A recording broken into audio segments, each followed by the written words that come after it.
আসসালামু আলাইকুম বন্ধুরা। আমি নতুন আরেকটা ভিডিও নিয়ে আসছি। আর এই ভিডিওটা হলো দেখেন, এই ভিডিওটা হলো গরম ভাতে আলু ভর্তার রেসিপি। আলু ভর্তা হলে আর কি লাগে গরম ভাতের সাথে।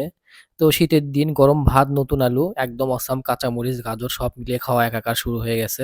তো প্রথমত আমি খাওয়ার ভিডিওই দিচ্ছি দেখেন। আসলে খাওয়ার ভিডিও একটু ইউনিক টাইপের ভিডিও ১ম এ না দিলে অনেকে দেখতে চান না। সো আমি এটাই দিছি গাজর। আমি গাজর খেতে খুব পছন্দ করি। আর এই সিজনে কিন্তু গাজর মোটামুটি ভালোই চলতিছে। আর এই গাজর কিন্তু উত্তরবঙ্গের গাজর কিন্তু বেশি স্বাদ, বেশি মিষ্টি হয়। আর যারা গাজর খেতে ভালোবাসেন তারা তো অবশ্যই বুঝবেন। শীতের দিন দেখেন ভাব উঠতেছে। এই যে আলু ভর্তা করতেছি দেখেন, ভাতটা অলরেডি হয়ে গেছে। ভাতের সাথে পেঁয়াজ, কাঁচামরিচ, অর্থাৎ কাঁচামরিচ সিদ্ধ দিলেও হয়, আপনার শুকনো মরিচ দিলেও হয়, যার যেটা খেতে ভালোবাসেন। নতুন আলুর ভর্তা কিন্তু অনেক স্বাদ, অনেক সুন্দর। তো মরিচ আগেই বেটে আগেই ভর্তা করে নেওয়া হয়েছিল মরিচ ভাজার পরে। আমরা আগেই ভর্তা করে রেখে দিই কারণ বারবার ভর্তা করার সময় নেই। আর যারা মরিচ মানে শুকনো মরিচ ভর্তা খেতে ভালোবাসেন তারা কিন্তু মরিচ আগেই এরকম বেটে নিয়ে রেখে দিবেন। কারণ মরিচ কিন্তু শুকে যায়। আর যারা মরিচ মনে করেন ভাতের সাথে খেতে পারেন তারা তো অবশ্যই এভাবে রাখা যাবে না। প্লাস্টিকের বয়ামে রাখতে হবে। বয়ামে না রাখলে হবেও না।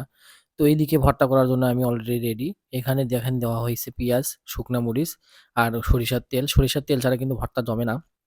যেকোনো ভর্তাতেই আপনার সরিষার তেল লাগবে। সরিষার তেল ছাড়া কোনো ভর্তাই আপনার জমবে না। তো সরিষার তেল একটু বেশি করে দেওয়া হলো। আর এই ভর্তা কিন্তু একটু গরম ভাতের সাথে খাইতে খুব মজা লাগে। আর যারা মনে করেন এইভাবে খায় আর মনে করেন এইভাবে ভর্তাগুলো করতে হবে। ভর্তা ছাড়া কিন্তু ভালো লাগবে না। আর শুকনা মরিচ যারা খেতে পছন্দ করেন বা এরকম শুকনা মরিচ ভর্তা খেতে পছন্দ করেন তারা একটু সাইড করে রেখে দিবেন। তাছাড়া কিন্তু আপনি পরে ভর্তার মধ্যে সবকিছু দিলে পাবেন না। আর যারা বেশি ঝাল, ঝাল ভর্তা খেতে পছন্দ করেন তাদের কিন্তু এভাবেই মনে করেন ভর্তা করতে হবে। বেশি ঝাল ছাড়া কিন্তু ভর্তা খেতে পারবেন না। তো গরম ভাতের সাথে আলু ভর্তা আর লেবু, লেবু, ডাল এগুলো হলে মানে গরম ভাতের সাথে বেশি মজা লাগে।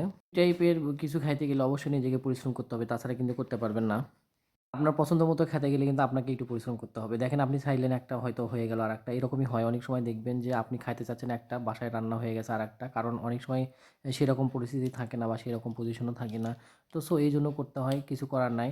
আসলে অনেক সময় দেখা যায় যে আপনি যদি টুকটাক রান্না পারেন বা আপনি সময় আছে, আপনি পর্যাপ্ত সময় আছে, আপনি অযথা কেন কষ্ট করবেন না? কারণ আপনি কষ্ট করবেন। কারণ খাইতে গেলে একটু কষ্ট করতে হবে।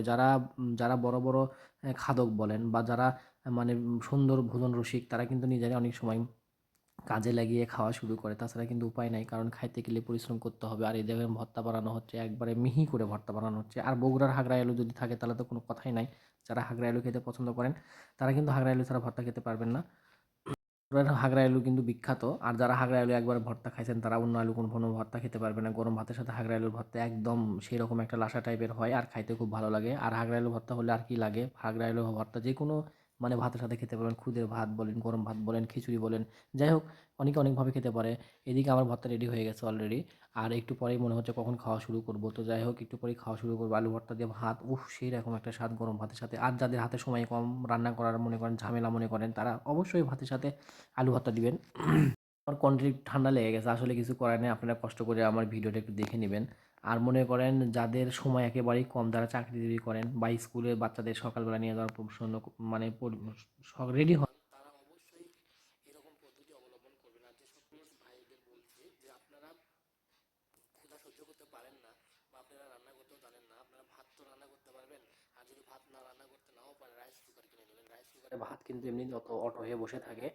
তো এইভাবে যদি রান্না করেন দেখবেন যে ভাতের মধ্যে আলু দিবেন আর একটা ডিম ছেড়ে দিবেন, তাহলে আপনাদের খাওয়া চটপট রেডি। তো আপনারা এইভাবে খেতে পারবেন। তাছাড়া কিন্তু পারবেন না। আমরা মানুষ ৩ জন আপাতত ছিলাম। এটা ঢাকার একটা ভিডিও ছিল। আসলে বা ঢাকার একটা ভিডিও ছিল। সেই সময় একটা ভিডিওটা মানে দিতে পারিনি। তো এখন আর কি ভিডিওটা দিচ্ছি আপনাদের জন্য। যখন আমি ঢাকায় থাকতাম, বাসা ভাড়া নিয়ে থাকতাম, ঠিক তখনই আমার ছেলের জন্য ছোট্ট একটা ভাগ আর আমাদের জন্য বড়, বড় ২ টা ভাগ। এরই মধ্যে মনে করেন গাজর কাটা হয়ে গেছে। সাদা ভাত, গরম ভাত দেখেন একটা ভাপ বাড়াচ্ছে ভাতের। তো সাদা ভাত আসলে কিনা চালের ভাত অনেক সময় ভালোও লাগে না। আর আলু ভর্তার ভাত কিন্তু অবশ্যই ঝরঝরা হতে হয়। ঝরঝরা ছাড়া কিন্তু আপনি ভর্তা ভাত খেতে পারবেন না, মজাও লাগে না। যত ঝরঝরা হবে তত ভর্তা ভালো লাগবে। এর সাথে যদি এক টুকরা লেবু হয়, কাগজি লেবু, তাহলে তো কোনো আরও সেই একটা ফ্লেভার। অনেকে আলু ভর্তার সাথে কিন্তু লেবু খেতে পছন্দ করেন।